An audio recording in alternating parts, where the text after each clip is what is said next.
Jake Miller wiped the sweat from his forehead as he checked the cargo manifest for the third time that morning. The heat on planet Thalor was brutal, even in the early hours, and his simple cargo ship was not built for comfort. He had been running supplies to the mining colonies for 6 months now, and every day felt the same. The only thing that made this job interesting was the occasional glimpse of the Thalorian people. They were tall and elegant with pale blue skin and silver hair that seemed to glow in the sunlight.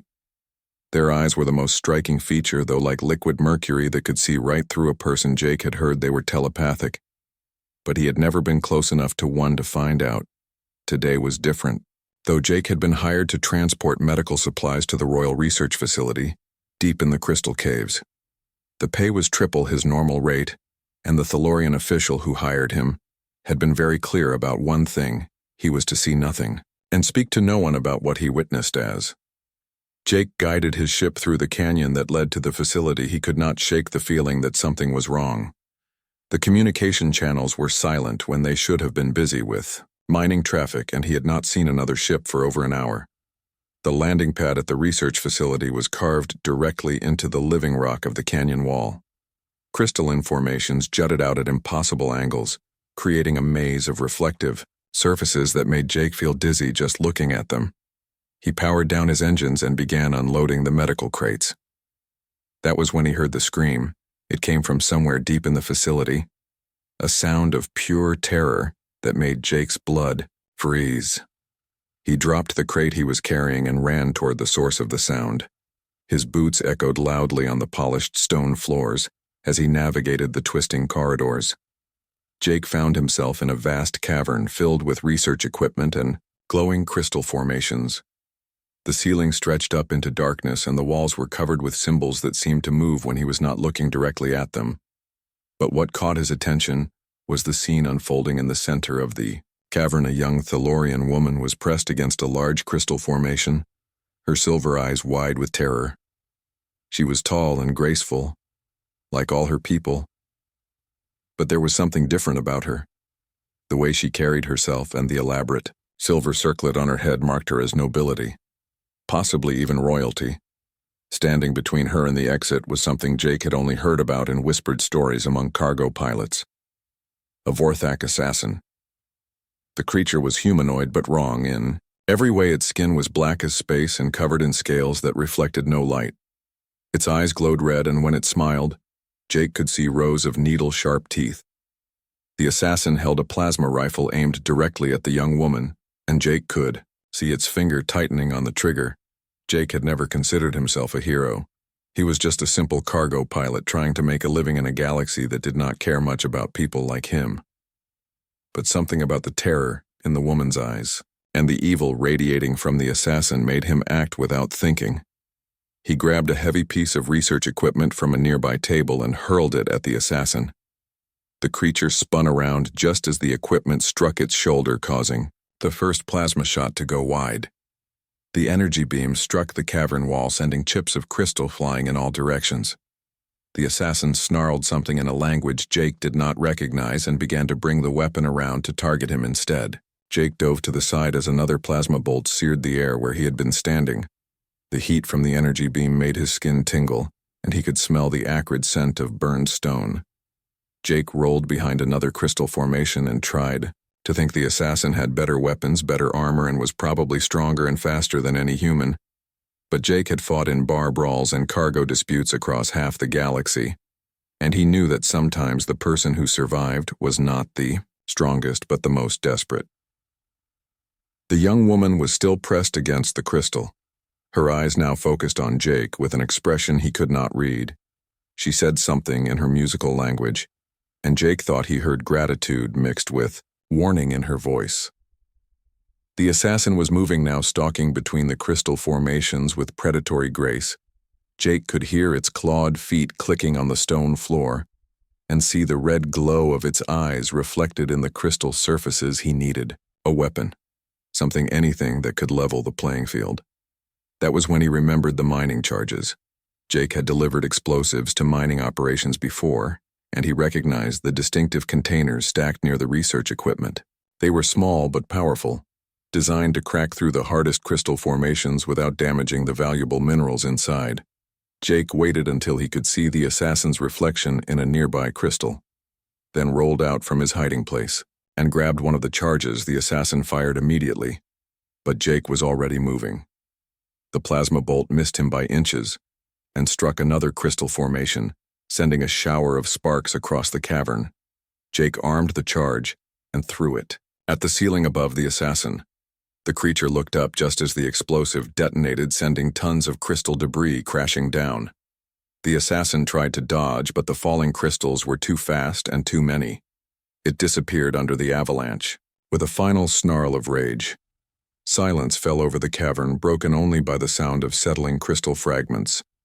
Jake stood slowly, his ears ringing from the explosion, and looked toward where the young woman had been hiding. She was staring at him with those incredible silver eyes, and Jake felt something pass between them like an electric current. Her lips moved and she spoke a single word in perfect English. Hero Jake walked toward her, carefully aware that he was probably in more trouble now than when he had been dodging plasma fire. Interfering in Thalorian affairs was a serious crime, and he had just killed someone on their sovereign territory. Even if it had been self-defense and defense of the woman he was probably looking at, life in prison. But when he reached her, she did not seem angry or afraid. Instead, she placed her hand on his arm, and Jake felt a strange warmth spread through his body. Her touch was gentle, but there was something else, something that made his heart race. "Thank you," she said, and her accent made the simple words sound like poetry. "You saved my life." Jake looked into her eyes and realized this was no ordinary Thalorian woman. The circlet, the way the other researchers had spoken about her with such reverence, the fact that an assassin had been sent specifically for her. This was Princess Zara, heir to the Thalorian throne. What have I gotten myself into? Jake thought, but when the princess smiled at him, he found he did not care anymore. Princess Zara activated a communication device on her wrist and spoke rapidly in her native language. Jake caught only fragments, but the tone was urgent. She kept glancing at him while she talked, and he noticed her cheeks had taken on a deeper blue color. Within minutes, Jake could hear the hum of approaching ships. The sound echoed through the crystal caverns, growing louder until it seemed to shake the very walls. Princess Zara placed her hand on his arm again, and Jake felt that same strange warmth. "My father comes," she said simply. "You must meet him." Jake felt his stomach drop. Everyone in the galaxy had heard of Emperor Thane of Thaler. He was known as both incredibly wise and terrifyingly powerful. Jake was just a cargo pilot who had stumbled into something way beyond his understanding. "Do I have a choice?" Jake asked. Princess Zara studied his face with those silver eyes. "Always," she said, "but some choices change everything." The first guards entered the cavern, moving with fluid grace that made them seem to float rather than walk. They wore robes of deep blue that seemed to shift and change color as they moved. Their weapons were unlike anything Jake had seen before. Curved blades that hummed with energy and seemed to bend light around them, but the guards did not point their weapons at Jake.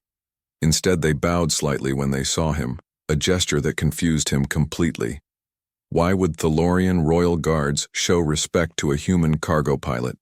More guards entered, followed by what Jake assumed were court officials and medical personnel. They swarmed around the debris from the collapsed ceiling, examining the remains of the assassin. Princess Zara spoke with them in her musical language, pointing to Jake several times. One of the officials approached Jake and bowed even deeper than the guards had. "Your actions have saved the life of our beloved princess," he said in careful English. "The Emperor wishes to express his gratitude personally." Jake looked at Princess Zara, who was watching him with an expression he was beginning to recognize as concern. "You will be safe," she said quietly. "My father is just and fair." A larger ship landed outside, and Jake could hear the sound of many more people entering the facility. The air itself seemed to change, becoming charged with energy that made his skin tingle. Princess Zara straightened and composed herself, transforming from the frightened woman he had saved into the regal figure she was born to be. Emperor Thane entered the cavern, and Jake understood immediately why this man ruled an entire star system. He was tall even for a Thalorian, with silver hair that held hints of deep blue. His eyes were the same liquid mercury as his daughter's, but they held depths that spoke of centuries of wisdom and power. When the Emperor looked at Jake, he felt as though every thought and memory he had ever had was being examined and catalogued. It was not an uncomfortable feeling exactly, but it was overwhelming. "You are Jake Miller," the Emperor said, and his voice seemed to resonate through the crystal formations around them. "Yes, sir," Jake replied, trying to keep his voice steady. "You pilot cargo ships between the outer colonies." Jake nodded, wondering where this was going, and "Today you risked your life to save my daughter." Jake glanced at Princess Zara, who was watching the exchange with obvious tension. "Yes, sir. I could not just watch someone get hurt." The Emperor smiled, and the expression transformed his entire face, making him look almost human. "You could have run. You could have hidden. You could have minded your own business as most would have done." "The thought never occurred to me," Jake said, honestly. Princess Zara stepped closer to her father and spoke in their language. Jake caught the word for honor and what sounded like several terms he did not recognize.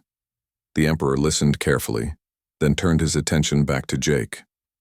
"My daughter tells me you acted without hesitation, that you threw yourself into danger to protect someone you did not even know." Jake shrugged. "It seemed like the right thing to do." "The right thing to do," the Emperor repeated thoughtfully. "Tell me, Jake Miller, what do you know of Thalorian customs?" "Not much," Jake admitted. "I know you value honor and family. I know your people are telepathic and that you have technologies far beyond what most of the galaxy understands." The Emperor nodded. "All true. But do you know what happens when someone saves the life of a member of the royal family?" Jake felt a chill run down his spine. "I have a feeling I am about to find out in our culture." The Emperor explained the act of saving a life creates a bond between the saver and the saved. It is not something we choose. It simply is. The bond connects the two people on a level deeper than friendship, deeper even than family. Jake looked at Princess Zara, who was staring at the floor, her cheeks now dark blue with what he was learning was embarrassment. "What kind of bond?" Jake asked, though he suspected. He already knew the answer. The Emperor watched his daughter's reaction carefully before continuing. "A life bond. The strongest connection our people recognize. When someone saves a royal life, they become bound to that person forever. They become responsible for that life, and that person becomes responsible for theirs." Jake felt the cavern spinning around him. "You mean marriage?" Princess Zara looked up at him with those incredible eyes, and Jake saw hope, fear, and longing all mixed together. "Yes," she whispered. The Emperor continued speaking as though he had not been interrupted. "The bond is already forming. You will feel it as a pull toward each other, as an awareness of the other's emotions. In time, if accepted, it becomes something beautiful, but it cannot be ignored." Jake realized he could already feel what the Emperor was describing. There was something drawing him to Princess Zara, a sense of connection that had nothing to do with physical attraction, though he was certainly feeling that as well. If I refuse?" Jake asked. "You cannot refuse what has already begun," the Emperor said gently. "But you can choose how to respond to it.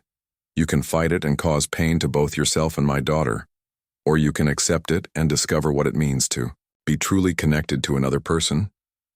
Jake looked around the cavern at the assembled Thalorian nobility, all watching him with expressions of curiosity and respect. A few hours ago, he had been a simple cargo pilot with no family, no real friends, and no purpose beyond making enough credits to keep his ship running. Now he was being offered something he had never dreamed possible: a place in the royal family of one of the most advanced civilizations in the galaxy, partnership with a woman who was not only beautiful and intelligent but who seemed to see something in him that he had never seen in himself. But the choice terrified him. Princess Zara stepped closer to him and placed her hand over his heart.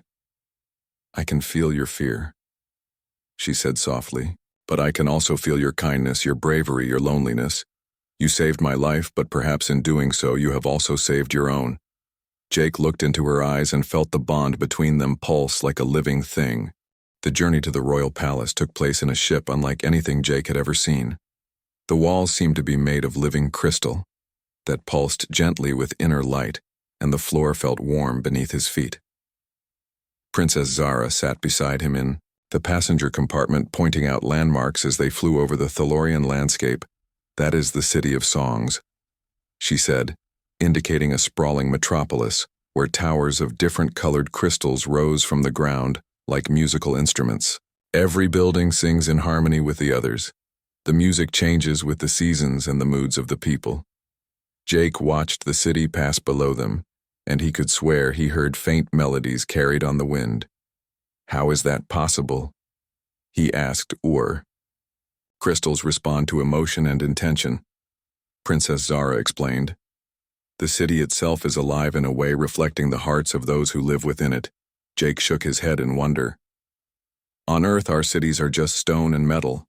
They do not sing, or glow, or respond to anything." Princess Zara smiled.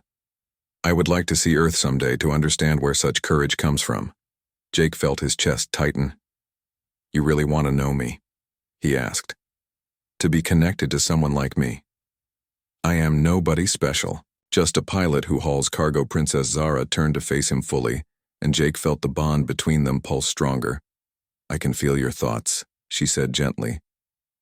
"You think you are ordinary, but you threw yourself at an armed assassin to save a stranger. You risked everything for someone you had never met. How is that ordinary?" Before Jake could answer, the ship began its descent toward the royal palace. Jake pressed his face to the window and gasped. The palace was not a building in any sense he understood. Instead, it was a collection of crystal towers that seemed to grow directly from the mountain itself. Each tower was a different color, and they all pulsed with light that shifted and changed like a slow heartbeat. "The towers spiral up into the clouds," Princess Zara said, watching his reaction. "The highest one touches the edge of space itself. My chambers are in the silver tower there." She pointed to a gleaming spire that seemed to be made of liquid starlight. Gardens surrounded the palace. But these were not like any gardens Jake had ever imagined. Plants with leaves of metal and glass grew beside pools of what looked like liquid light. Creatures that seemed to be made of pure energy danced between the branches, and the air itself shimmered, with colors that had no names as they landed. Jake could hear music coming from everywhere and nowhere at once. It was not exactly sound, but something his mind interpreted as music, a harmony that seemed to resonate in his bones. Princess Zara noticed. "His expression, the palace sings," she explained. "It has done so since the day it was built. The song changes based on who is within its walls. Right now it sings of change, of new beginnings." Jake stepped out of the ship and immediately felt overwhelmed. The air was thick with scents he could not identify, and every surface he could see reflected light in impossible ways. Servants approached them, but Jake was surprised to see they were not all Thalorian. There were beings from a dozen different species all working together in apparent harmony. Princess Zara took his arm and guided him through corridors that seemed to stretch on forever. The walls were covered with artwork that moved and changed as they walked past. Some showed scenes from Thalorian history, while others displayed what looked like real-time views of distant planets and star systems. "This is the Hall of Memory," Princess Zara said as they passed through a chamber filled with floating crystal spheres. Each sphere contains the preserved memories of important events in our history. Touch one and you can experience what our ancestors experienced. Jake reached out toward one of the spheres, but Princess Zara gently stopped him. "Not yet," she said. "Perhaps after you have had time to adjust to our ways. The memories of others can be overwhelming for those not born to our culture. They passed through more halls and chambers, each more magnificent than the last. Jake saw libraries where books wrote themselves, rooms where gravity seemed optional, and workshops where artisans crafted objects that defied the laws of physics. Finally, they arrived at a vast chamber that Princess Zara called the Garden of Reflection. It was open to the sky but somehow maintained a perfect temperature despite being high in the mountains. Pools of silver water reflected not the sky above but images of distant galaxies. Plants with flowers that looked like tiny stars grew in careful patterns that hurt Jake's eyes if he looked at them. Too long. This is where I come to think, Princess Zara said, leading him to a bench beside one of the pools. My mother designed this garden before I was born. She said that sometimes we need to see beyond our own world to understand our place in it. Jake sat beside her and stared up at the alien constellations wheeling overhead. Where is your mother now? He asked. She died when I was young, Princess Zara said softly. A plague that our healers could not cure. It is part of why I have spent so much time in the research facilities trying to develop new medicines and treatments. Jake felt a wave of sadness that he realized was not entirely his own. The bond between them was growing stronger, and he was beginning to sense her emotions as clearly as his own. I am sorry, he said. Princess Zara smiled sadly, but there was warmth in her eyes. She would have liked you. I think she always said that true nobility came not from birth, but from the choices we make when no one is watching. They sat in comfortable silence for a while, watching the alien stars emerge as the twin suns set. Finally, Princess Zara spoke again. Tomorrow you will meet with my father formally. He will ask you to make your choice about the bond. Jake nodded. I have been thinking about that. What happens if I accept? You become my husband and a prince of Thalor. Princess Zara said simply. But more than that, you become my partner in all things. We would rule together someday, and our children would be bridges between our peoples. And if I refuse, the bond will fade over time, causing pain to both of us, but eventually we will be free of it. You could return to your old life, though I suspect it would feel empty after experiencing what we have shared. Jake looked at her profile in the starlight. She was beautiful beyond anything he had ever imagined, but it was more than that.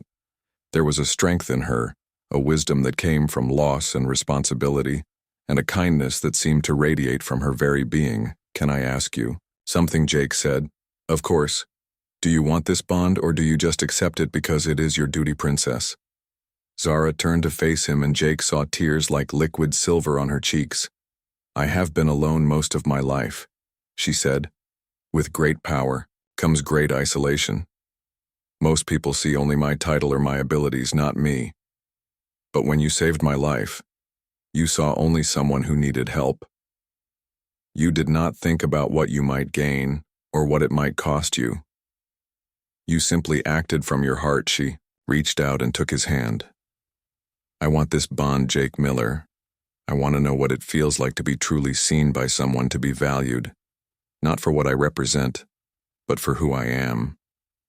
And I want to share with you everything I have learned, and everything I am. Jake felt the bond between them surge like a tide, and for the first time since this had all begun, he stopped fighting it. I want it too, he said. Jake woke before dawn in chambers more luxurious than anything he had ever imagined. The bed seemed to be carved from a single piece of crystal that somehow remained perfectly comfortable and warm. The walls showed slowly shifting images of peaceful landscapes from across the Thalorian system. But despite the beauty around him, Jake could not shake his nervousness about the formal meeting with Emperor Thane. A gentle chime announced someone at his door. Jake opened it to find a Thalorian servant, holding robes of deep blue fabric that seemed to shimmer with its own inner light. From Princess Zara, the servant said in careful English. For the ceremony, Jake accepted the robes and noticed they were warm to the touch and felt lighter than air. When he put them on, they fit perfectly, as though they had been made specifically for his body.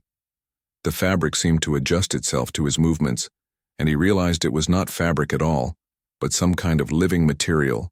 Princess Zara was waiting for him in the corridor outside his chambers. She wore robes of silver that matched her hair and made her look like a being made of starlight itself. When she saw him, her eyes widened with appreciation. You look like a prince already, she said, and Jake felt warmth spread through his chest that was not entirely his own emotion. The formal audience took place in the throne room, a chamber so vast that Jake could not see the ceiling. The walls were covered with crystal formations that pulsed with gentle light, and the floor was made of what looked like polished space itself, complete with slowly moving stars. Emperor Thane sat on a throne that seemed to be carved from a single enormous crystal. Behind him stood advisors and court officials, From across the Thalorian system, Jake recognized several alien species, but there were others he had never seen before. Princess Zara took her place at her father's right side and gestured for Jake to approach the throne. With each step, Jake felt the weight of hundreds of eyes upon him, but also something else. The bond between him and Princess Zara was growing stronger, and he could feel her confidence and support flowing into him. "Jake Miller," the Emperor said, and his voice echoed through the vast chamber. "You have been given time to consider the bond that has formed between you and my daughter. What is your decision?" Jake looked up at Princess Zara, who smiled encouragingly, then back at the Emperor. "I accept the bond. Your Majesty, choose to join with Princess Zara and become part of your family." A murmur of approval ran through the assembled court. The Emperor smiled and stood from his throne, then let the ceremony begin. What followed was unlike anything Jake had experienced. The ceremony seemed to be part wedding, part religious ritual, and part scientific procedure. Thalorian priests chanted in their musical language while technicians used devices that looked like a cross between medical equipment and works of art. To monitor the growing bond between Jake and Princess Zara, Jake found himself standing in the center of a circle of crystal formations with Princess Zara beside him. The crystals began to glow brighter, and Jake felt energy flowing between them. And through him, the sensation was overwhelming but not unpleasant, like being connected to something vast and ancient and wise. Princess Zara took his hands, and Jake gasped as the bond between them suddenly exploded into full awareness. He could feel her thoughts, her emotions, her very life force flowing into him while his own thoughts and feelings flowed into her. It was intimate beyond anything he had ever imagined, and yet it felt completely natural. "The bond is complete," one of the priests announced. "By the ancient laws of our people, Jake Miller is now Prince Jake of the House of Thane, bonded to Princess Zara for all their days." Jake looked into Princess Zara's eyes and saw wonder and joy reflected there, but he also saw something else. Through their new connection, he saw himself as she saw him, strong, brave, and worthy of love. It was a revelation that brought tears to his eyes. The celebration that followed lasted 3 days, and Jake found himself overwhelmed by the attention. The news of a human bonding with Thalorian royalty had spread throughout the system, and representatives from dozens of worlds came to pay their respects. Jake realized that his simple act of courage had made him a symbol of cooperation between species, but the most amazing part was discovering what the bond truly meant. As the days passed, Jake found that he and Princess Zara could communicate without words, share emotions and experiences, and even share knowledge. Princess Zara taught him about Thalorian, science and culture by simply thinking about it, while he shared his memories of life among the stars. One evening they stood together on a balcony overlooking the City of Songs. The crystal towers were singing a particularly beautiful melody, and the sound seemed to resonate with the bond between them. "Are you happy?" Princess Zara asked, though she already knew the answer through their connection. "Happier than I ever imagined possible." Jake replied, "I spent my whole life thinking I was meant to be alone. Now I cannot imagine being without you."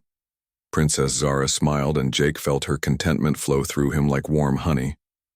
"You gave me something I never thought I would have," she said. "A partner who chose me not for my title or my power, but simply because I am me." Jake took her hand and marveled at how perfectly it fit in his. Through the bond he could feel her love for him as clearly as his own heartbeat, and he knew that whatever challenges lay ahead, they would face them together. Messenger arrived, interrupting their quiet moment. "Your Highnesses," the messenger said, bowing deeply. "Emperor Thane requests your presence in the war room." Immediately, Jake and Princess Zara exchanged glances. "What is it?" Jake asked. The messenger looked troubled. "Reports from our border systems, Your Highnesses. The Vorthak are massing their fleets. It appears the assassination attempt was just the beginning." Princess Zara gripped Jake's hand tighter, and through their bond he felt her fear and determination. In equal measure, the peaceful days of their bonding ceremony were over. It was time to discover what it truly meant to be a Prince of Thalor together. They followed the messenger through the crystal corridors toward whatever crisis awaited them. Jake had thought saving Princess Zara's life was the end of his adventure, but he was beginning to realize it had only been the beginning. The bond between them pulsed with shared resolve. Whatever came next, they would face it as partners united by something stronger than law or duty. United by love that had been forged in the moment he chose to risk everything for a stranger, and had grown into something that connected them more deeply than either had ever dreamed possible. As they approached the war room, Jake could hear the urgent voices of military advisors and the hum of strategic displays. Through the bond he felt Princess Zara's shift from wife to warrior princess, and he realized his own transformation was just beginning. The simple cargo pilot was gone forever. In his place stood a prince ready to fight for his new family and his new world. The war room was a sphere of black crystal suspended in the center of a tower. Jake and Princess Zara entered through a portal that sealed seamlessly behind them. Inside, holographic displays showed star maps, fleet positions, and battle reports from across the Thalorian border systems. Emperor Thane stood in the center of the sphere, surrounded by his military advisors. The Emperor looked older than he had during the bonding ceremony, and Jake could see the weight of leadership in every line of his face. "The situation is worse than we initially believed," the Emperor said without preamble. "The Vorthak have been planning this invasion for years. The assassination attempt on Zara was meant to leave us without a clear heir and throw our succession into chaos." Princess Zara moved to her father's side, studying the tactical displays. Jake followed, and was amazed to see her transformation from the gentle woman he had bonded with into a strategic commander. Her questions about fleet deployments and supply lines showed a keen military mind. Through their bond, Jake could feel her emotions beneath the professional exterior. She was afraid not for herself, but for her people. He also felt her fierce determination to protect everything she loved. "How long before they reach the core systems?" Princess Zara asked. 6 days at most," General Kalar replied. The general was a grizzled Thalorian veteran whose silver hair was streaked with blue scars from old battles. "Unless we can stop them at the Nexus Point." The Nexus Point was a strategic star system that controlled access to the inner worlds of the Thalorian Empire. Jake had heard cargo pilots talk about it as the most heavily fortified position in known space. "What are our chances there?" Jake asked.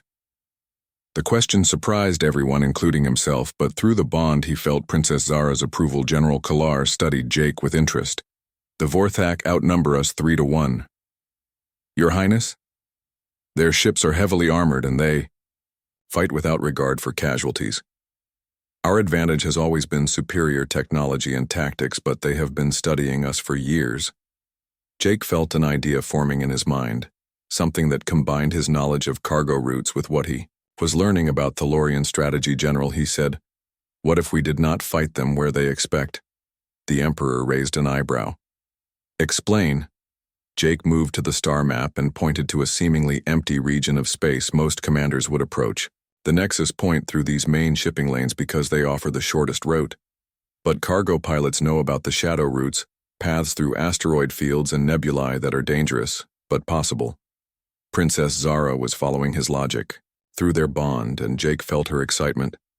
"If we could get a strike force behind their main fleet," she said, "we could hit their supply ships and command vessels. The Vorthak rely on their numerical advantage." General Kalar said thoughtfully, "If we could disrupt their coordination, turn it into a series of smaller battles instead of one large one." Emperor Thane studied the star map for a long moment. "How many pilots do we have who know these shadow routes?" he asked.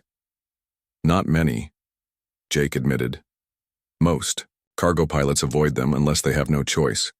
They are too dangerous for regular use, but you know them," Princess Zara said, and through their bond, Jake felt her admiration and fear in equal measure. Jake nodded. "I have run cargo through every shadow route in this sector. It was often the only way to avoid pirates or customs inspectors. But Your Majesty, I am not a military commander, I just haul freight." The Emperor smiled. "You were not a prince either until 3 days ago. Yet here you stand, offering tactical advice to my generals. Sometimes the most important insights come from those who see things differently." Over the next 2 days, Jake found himself working closely with the Thalorian military commanders. His knowledge of the shadow routes combined with their understanding of fleet tactics created a plan that was audacious and dangerous.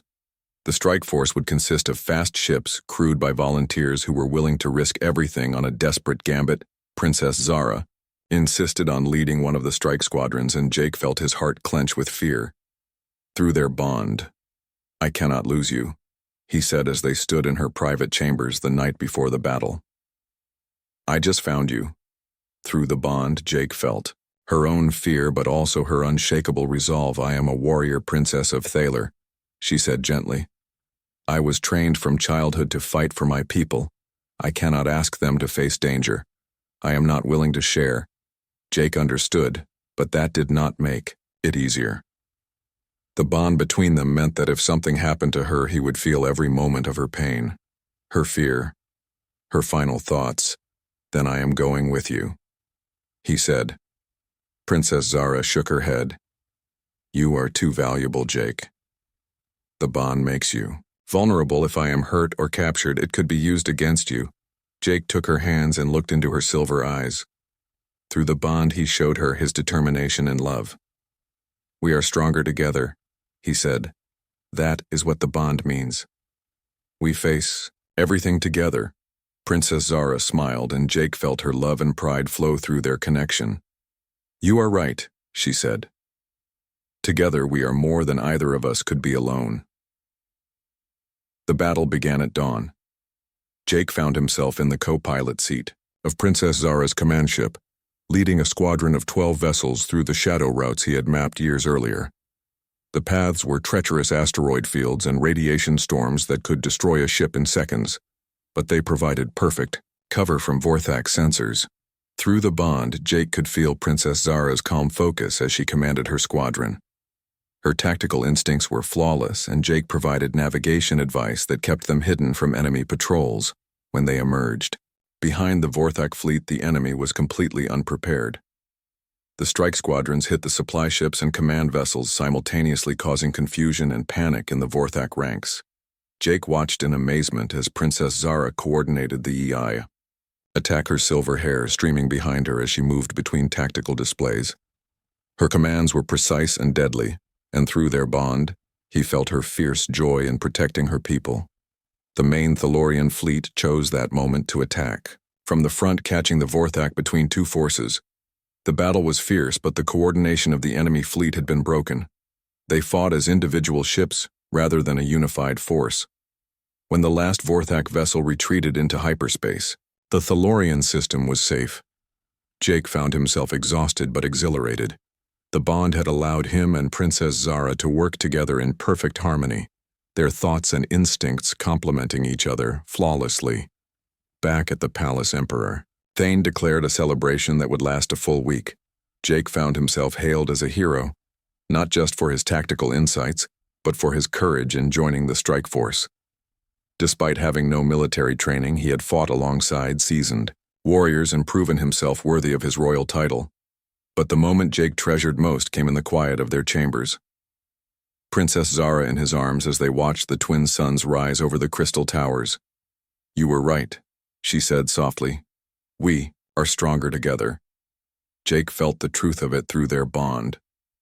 They had saved each other in that crystal cavern, but their bond had done more than that. It had created something new, a partnership that bridged two species and proved that love could overcome any difference.